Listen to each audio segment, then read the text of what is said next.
ఎందుకు బ్రో? ఎందుకంటే వచ్చిన 4 years టైంలో ఆయన ఎంతో అభివృద్ధి చేశాడు.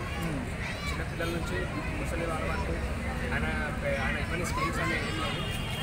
సో అట్లా ఇంకా ఎన్నో అభివృద్ధి చేస్తున్నారు. 4 yearsలో చాలా అభివృద్ధి చేశాడు. ఇంకా 4-5 years టైం ఇస్తే ఈ పోలవరం అలాగే మన అంటే స్పెషల్ స్టేటస్ కానీ మన ఆంధ్ర స్పెషల్ స్టేటస్ వల్ల ప్రతి ఒక్కటి ఇంటికి వస్తుంది. పోస్టులు కానీ ప్రతి ఒక్కటి ఇంటికి చేస్తుంది. ఆయన అభివృద్ధి ఆయన పాలన చాలా బాగుంది. ఎందుకంటే చంద్రబాబు నాయుడుకి 14 years మీరు ఎట్లా అవకాశం ఇచ్చారు. 3 times సీఎం అయ్యాడు.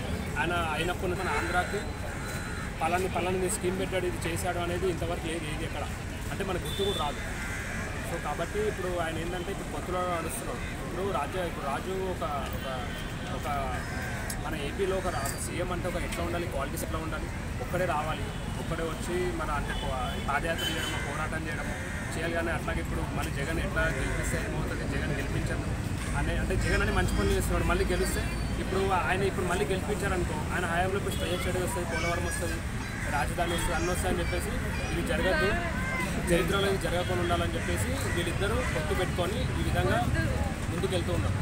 అదే 3 రాజధానుల మీద మీ అభిప్రాయం? నేను అటు కోస్తాకి ఇటు రాయలసీమకి అక్కడక్కడ అనుకుంటున్నాను కదా, అవన్నీ కాకుండా అందరు నాయకులందరూ కూర్చొని చర్చించి ఇతర పార్టీలు కూడా దీంట్లో ఏకమయ్యి అందరూ ఒక ఫైనల్ డిసిషన్కి వచ్చి ఒక రాజధానిని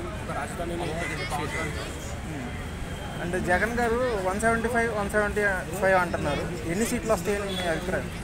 100 సీట్లు వస్తాయి.